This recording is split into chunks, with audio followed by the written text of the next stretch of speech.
Sa di umano hindi pagtatapos ng kontrobersya sa pagitan ni Senator Risa Hontiveros at Kibuloy, marami ang nagbayag ng kanilang pagkadismaya sa mga kinikilos ng senadora.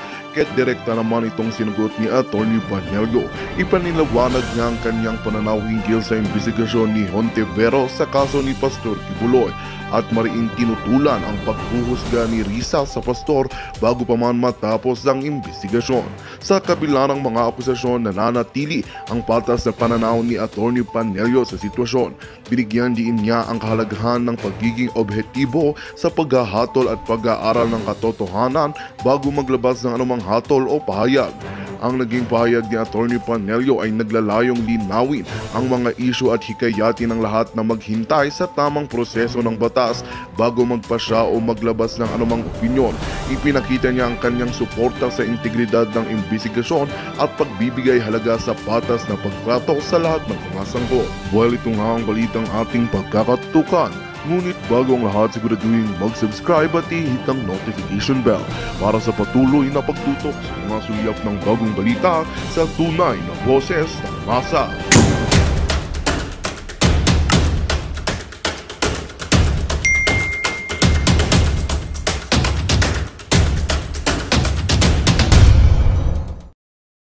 Walang lalabas na arrest warrant, walang ipatutupad na contempt order kung walang pirma ang presidente ng Senado.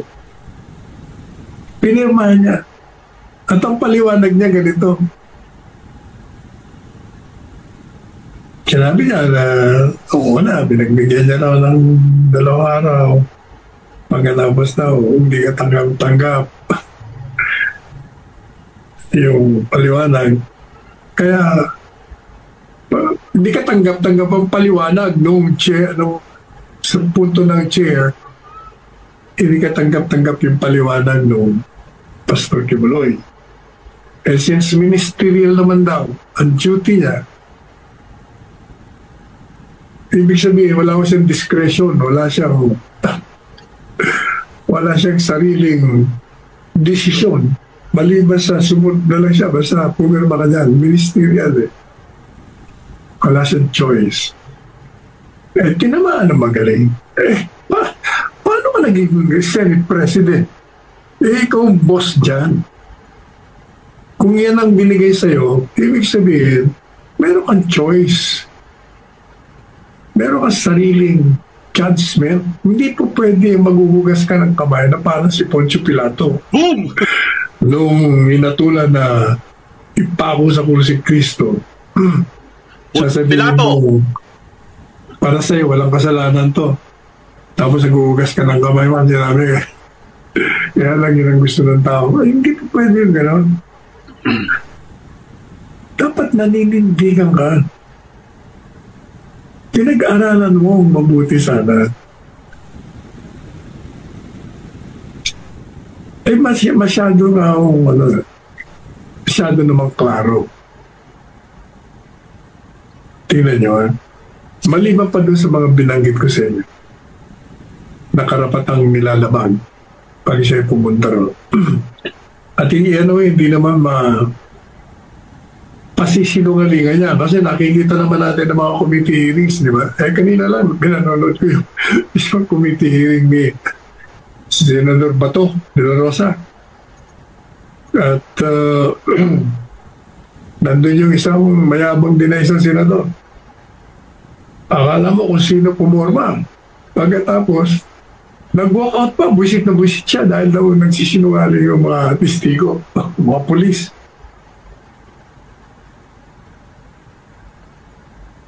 Hindi pinalampas niya na yun. Hindi Senador de la Rosa. Kasi parang ang feeling ng Senador de la Rosa. Kaya nag-walk out ito. Parang pinapakita niya na kinakampihan mo yung mga pulis. Kaya galit si Bato. Sabi niya, record ng Senado, papakita na ako pinakamaraming nagpakulong sa mga pulis na umaharap dito pag pag hindi, pinagtatanggol ko.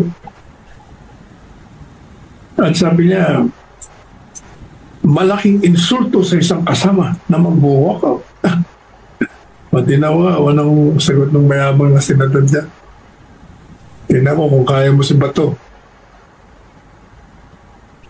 May makukuha kang katapat dyan.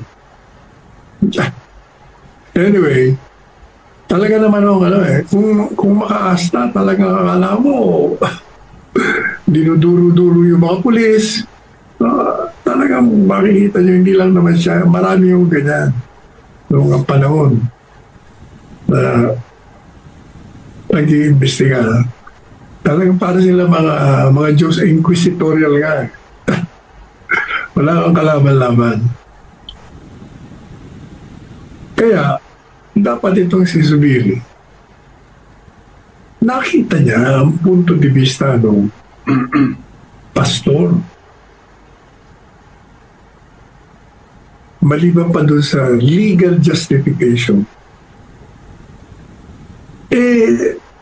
alam niya na meron ng inihain na kaso kasi dati wala. Meron inihain na dismiss. O yun, isa pa yun.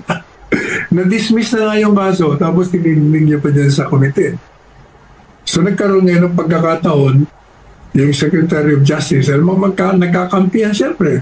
Dahil ang target nila si Duterte, collateral damage si Kibuloy, o puro kaya nagkasabuatan na sila lahat. Ni-reverse niya ngayon. Kaya nagkaroon na uli ng kaso. So, with more reason, kung i-file mo na yan, mutin academic na yung pagpupunta ni Kibuloy doon. Kaya hindi dapat. Pero, itinuloy pa rin kasi raw ministerial. Jesus Maria, sa mga taon. Talaga naman. So ngayon, ang nakikita ko natin yan, tingnan nyo obvious na persecution ito. Inuusig mo ng walang kadahilan-dahilan. Talagang hinahanapan mo lang. Gusto mo lang talagang iyain. Gusto mo lang kasuhan. Kasi gaya ng sinabi natin, kung marunong ka lang dyan sa komite, madali mong malaman kung nagsisinungaling. Kasi gaya nung sabi ng isang pero ilang taong pabalik-balik siya doon sa kingdom, sa pinangyarihan ng doon lang, kung yun lumabas sa record, sa pagtatanong mo, kung anong ginawa niya, siya ba'y nagreklamo, siyempre wala, hindi nagreklamo. Bumalik ka ba sa kingdom? Siyempre, pag nagsinungaling siya, makikita naman ang record ng kingdom. Yung isa naman, nagpunta rin si Inday Sara, Presidente Duterte, at tumanggap daw ng mga baril. Sinakay doon sa chopper. Yung pala, lumalabas. Namang alias rin ng sinungaling na yun. Naka-assign pala siya 4 kilometers away from the landing ng chopper. At talagang hindi mo makikita. Madali sabi, kung nag-ocular inspection lang kayo doon, malalaman mo na nagsisinungaling. Kaya madali sabi, obvious. And yet, prior to the investigation, during the investigation, itong chairperson, tawag nila si Ontavirus. Virus ba? Ang mga payag niya talaga, guilty na siya. Yung pinakahuli niyang payag, sabi niya, biro niyo, isang religious leader, yung pala maraming abusong ginagawa. Krimen, biro niyo yun. Hindi pa nga siya nakakatapos ang investigasyon. Talagang hinatulan niya na. Makakarma ka din. Dahil nagtatanim ka ng ganyan. Sigurado aangin mo yung kawalang iya na ginagawa mo kay pastor. yung kawalan ng katarungan.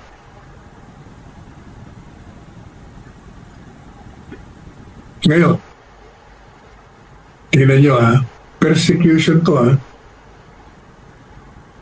Pag hindi na na-aresto si pastor, for whatever reason, kung siya he makes himself scarce, unavailable, hindi mo mapapakulong. Pagkatapos, kadimanda. Siyempre, sigurado, yung mga judges na yan, no, sigurado yan, may probable cause, may warrant of arrest. So, isa-serve. Wala silang mapag-serve. Kung umalis na nga, kung wala. Ilang balita, sabi si Jerry, nasa China na lang. Wherever he is, basta, kung hindi yan ma-arresto, pareho yan nung kibantag, yung dating Bucor director. Pareho din yan yung kay Tevez, yung dating kongresista na expel nila. Yung administrasyon, lalong-lalo na yung DOJ, ito yung sinasabi ko, kaya ito yung mga kalawang ni Pangulong Ferdinand Marcos Jr., kaya yung bumabagsak. Ang ginawa nila, doon sa dalawa, si Bantag sa si Tevez, pareho rin ang ginagawa nitong si Montamayros. Hinatulan, trial by publicity, nilarawan ng guilty. Kaya yung dalawa, hindi mo masisisi yung feeling nila, ano naman laban namin yan? Wala kaming kalaban-laban. Ba't kami susuko? Hinatulan na kami. Yan din ako mangyayari kay Pastor. Kaya sayang lang lahat ang ginastos ng pamalaan na galing sa pera ng taong bayan. Yung pag-iimbestiga, katakot-takot ng mga investigasyon. Siyempre, pag may investigasyon, pera ng bayan yan. Gumagastos ang mga komite. Pero walang kahinat na, walang mangyayari. So nasaan yung sinasabi ninyo, kailangan bigyan ng katarungan. Paano nga mabibigyan ng katarungan? Kung wala kang lilitisin, paano mo malalaman kung totoo o hindi? Pre-empt nyo na Tinanggal nyo yung venue, the chance, the opportunity for them to appear and defend themselves. Wala na silang, kumbaga, forced to good sila. Wala silang ibang choice kung hindi mawala, mag-disappear, parang mga bula. O yan ang mangyayari. Sa lahat ng mga estilo ng pamamahala na inaabuso ninyo yung mga binigay sa inyong kapangyarihan, talagang wala mapapala. O, tingnan natin. Let us see kung anong katapusan nito. Basta alam natin yan, paulit-ulit kong sinasabi yung kasabihan sa Ingles, for whom the gods wish to destroy, they first make man. Yung daw mga gustong itulak sa bangin at ibaon sa lupa ng mga Diyos ng tadhana, ay nilalasing muna nila sa kapangyarihan. Nilalasing nila sa pang-aabuso bago nila ipatutupad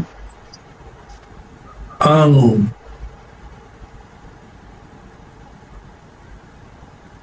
paghihiganti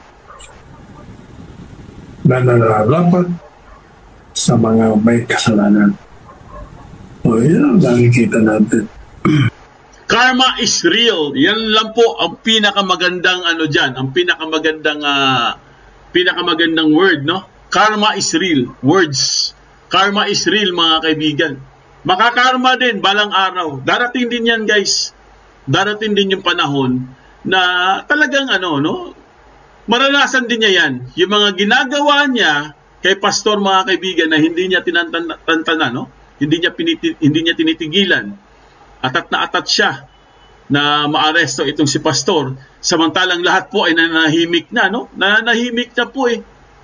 Diba, andyo na nga, may sabi nga ni Atty. Panelo, oh, yung iba nga na-absuelto na. Yung iba namang kaso niya, naka-file na, pending. Oh, diba? Kumpleto. Pero bakit gusto pa rin niyang ituloy ang arrest warrant? Antayin na lang natin. Bahala na po si Lord. Ipasa Diyos na lang natin, guys. Kasi ako naniniwala talaga ako sa prayers eh. Meron din ha. May ano din yan. May kalalagyan din yan, mga kaibigan. Dahil po sa ginagawa nila kay pastor. Hindi sila, kumbaga guys, sa totoo lang, si pastor po, hindi naman siya ano guys eh. Hindi naman siya yung ordinaryong tao lang na parang kayan-kayanin mo lang, di ba? Kaya nga pastor eh. Evangelist eh. Di ba? Kung talagang nagagawa niya yung mga, kumbaga, kung nagagawa niya yun, mga kaibigan, yung mga paratang na yun. Di ba? Kung nagagawa niya, ha? Sa kapwa niya. Kumbaga, mahihiya siya sa sarili niya eh. Kasi nga, pastor siya eh. Di ba? Meron siyang ministry eh. Ang laki pa nga ng institution niya. Kaya kung talagang meron siyang kasalanan or meron siyang nagawang kasalanan, andyan naman yung batas, kumpleto naman. Andyan naman yung korte. Di ba? Doon na lang sila magharap-harapan sa korte.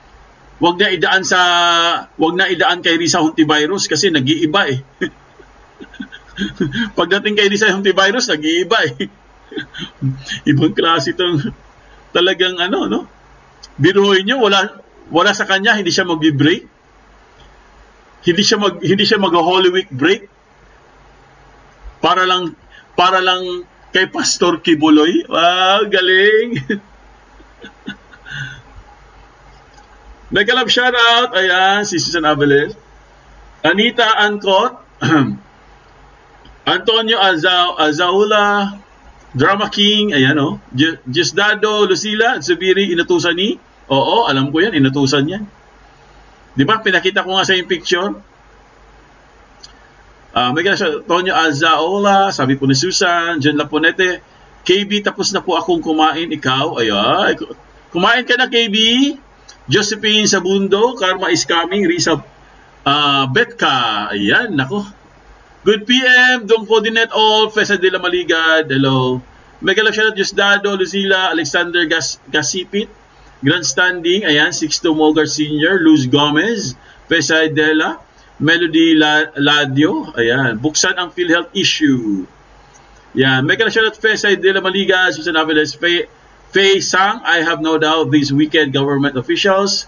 Nolim G, what can we expect from Kangaroo Court? Absolute power corrupts absolutely. Yes. Pero Galaban, KB, nag-breakfast ka na? Nako, nag-breakfast na ko. Oy, nag-breakfast na daw siya, KB. Chrissy Brooks, 8:30 dinner time. Oy, galing naman. Dinner? Anong dinner mo, Chrissy Brooks? Becky naman. Antonio Azaula, kaya siya nag-walk out, gusto niyang umuwi ng maaga. Oo, kasi wala siyang alam. Kunwari na nag-walk out yun, pero wala talagang alam yun.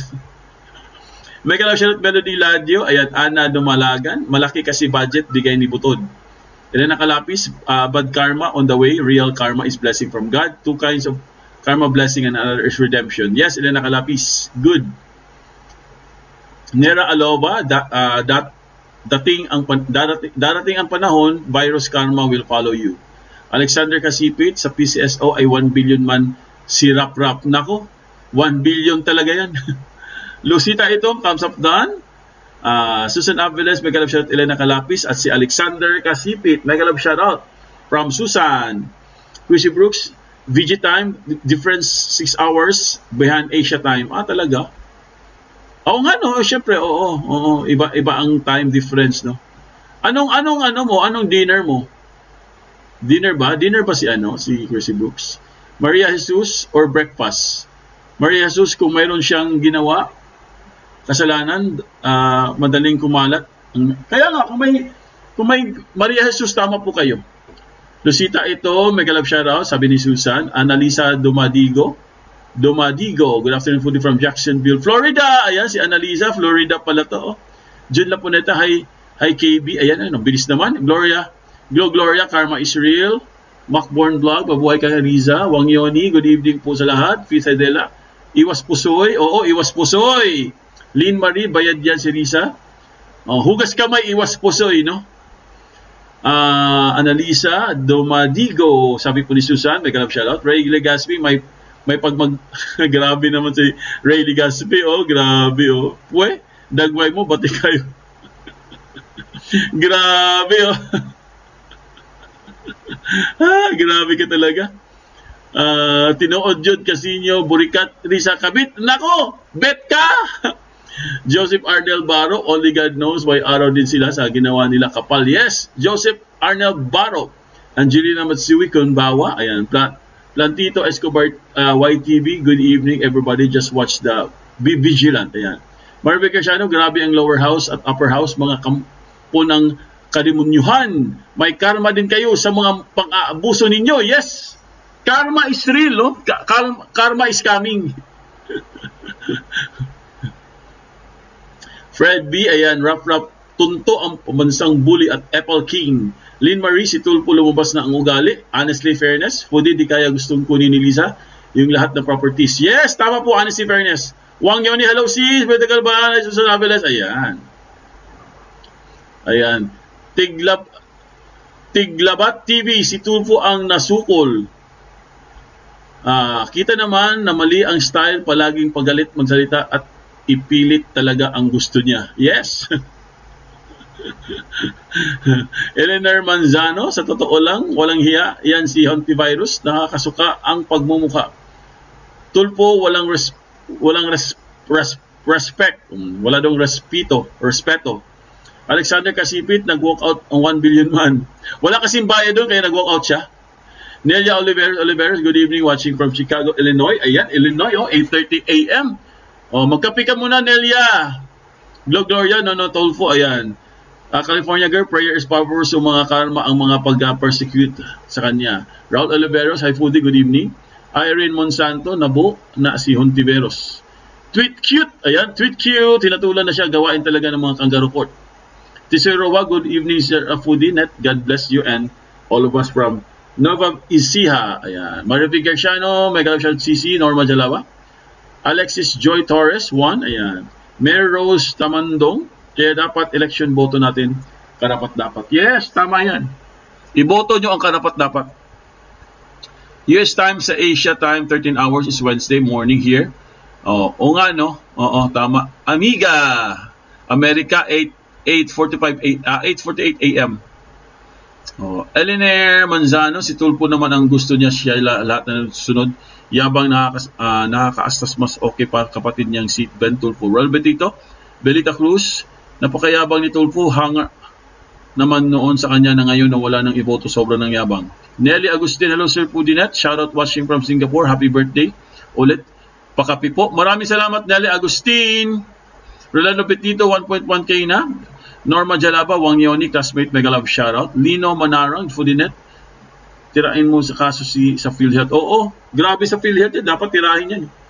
Annalisa Domadigo, Nono Tulfo Milyonaryo. Edgar Dangazo, si Tulfo may 1B na puhunan sa 2028. Si Hontivirus, nagpapadagdag pa ng puhunan. Oo, no?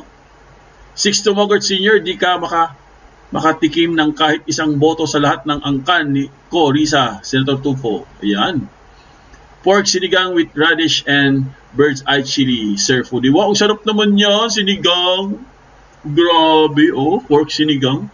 Vivian Pontanilla, hello sis Norma Jalaba. Jun Lapuneta, nag-enjoy lang sila ngayon sa kanilang kapangyanihan. Gloria, Sir Foodie Net, basta kami solid Duterte, kami dito Saudi Arabia. Kingdom of Saudi Arabia. Ayan, solid, Gloria. Nunto Tolfonario, Miss Gemini 18. Si Wang Yoni, hello classmate Norma Jalaba, musta lang Zurich? Lunch ka na ba? Mega love shoutout. And Ronnie Cabrejas, Salamat sa nakahabol na ako, Sir Pudi. Always replay na lang ba? Okay lang po yan, Ronnie. Vivian Gonzalez, good evening, Sir Pudi, sa lahat ng subscriber ng channel mo. Watching from Palawan. Ay, mga taga-Palawan, kumusta na kayo? Wang Yoni, medyo busy pa po. Kinig lang muna. Ayan. Okay lang yan, Wang Yoni. Vivian Fontanilla, hello sis. Norma Jalawa. Michael Agzulio. Nagmamalinis pa si Tulfo. Palagi nagmamalinis niya si Tulfo. Marcos Compe, ayan, Tulfo, tatakbo na ka na lang ng PTA President, wag ng Senado dahil wala kang alam dyan. Wala naman talagang alam yan. Jenny Jarumay, pag tumakbo si Rafi ng President, wag natin iboto. Wag yun ang iboto yan ako. Wag yun ang iboto yung mga ganyan, guys. Oo, kasi ganun din yan, pareho lang din yan. Pag binoto nyo yan, ganun uli ang mangyayari sa atin. Budol na naman. Maniwala kayo sa akin, guys. Di ba? Alam nyo yan. Kayo mismo alam nyo yan. Pag binoto nyo yung mga ganyang klaseng tao, wala pong mangyayari sa atin. Maniwala kayo, guys. Believe me. Di ba? Kahit kayo alam nyo na Alam nyo na ang mangyayari. Di ba? Believe sa sarili, gusto rin mag... oo, no? Alma Gakula. Sir Relina Cayetano, good evening, Idol Foodie. Si Rafi Tulfo yabang mula sa maging senador. May 1 na kasi, Oo, tama po kayo, Selina Cayetano. Naku, ugly talaga ako dyan. Maribig Kershano, happy birthday, Sir Foodie.net. Nauna ka pala sa akin, March 17. Oo, nauna ako sa iyo, Maribig Kershano. Maraming salamat, Maribig Kershano, ha. Oo.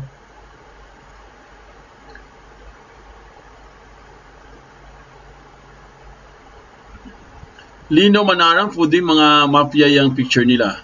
Alma Jornales, enjoy your natal, Sir Foodie. Wish you all the best, Sir. God bless you, Sir Foodie. Alma Jornales, maraming salamat. Aida Paso, Tulfo, anong nangyari sa PCSO? Tignan nyo yung PCSO, mga kaibigan, ang yabang-yabang niya. Anong ginawa niya kay Robles, guys? Pinalampas lang niya si Robles. Kumbaga, wala po siyang ginawa kay Robles, mga kaibigan. Pinalaya lang niya, parang ganun lang. Tapos see you next hearing. Parang ganun lang, guys. Wala pong nangyari sa PCSO. Ano na po ang resulta sa mga loan better na ilang beses nanalo? Saan napunta yung mga pera na yun? Wala po. Dahil wala po siyang... Ay, nako. Pero tingnan nyo, sa hearing ni Bato, mga kaibigan, nag-walk out pa siya.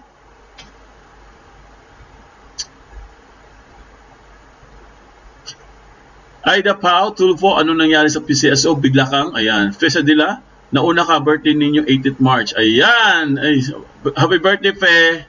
Oo, nauna ka sa amin. Eo Makabato, kakasuka style ni Tulfo. Ayan. Joker na out, walk out, don't tell me Tulfo will be the next Trillanes. The boy walk out. Si Trillanes, may mag-walk out yun. Beauty Galban, thank you, Idol, sa live updates. God bless you always, Idol Foodie.net, and happy birthday. Maraming salamat and more blessings. Maraming salamat, Beauty Galban. Aida Pao, isang tao, 20 beses nanalo, isang buwan. Kaya nga Diba? Anong gagawin mo doon? Wala? Hearing lang, ganun-ganun lang. Samantalang kayo, atat na atat kayong makulong or maaresto, itong si Pastor. Samantalang, ang dami niyong mga hearing dyan na wala po kayong pakialam. Diba? Para lang kayo naglalaro. Kaya ang tingin sa inyo ng mga tao, mga bayaran kayo. Diba? Kasi nga, pagdating po sa mga ganyan, katulad ng PCSO, kasi alam naman natin, diba? Karamihan po sa atin, ano na yan parang... At dito na nga po nagtatapos ang ating video. Hanggang ngayon nga ay tila talamak na talamak pa rin ng mga katiwalian at kabalbalan na ginagawa ng administrasyon sa Malacanang. Ang taong bayan nga ay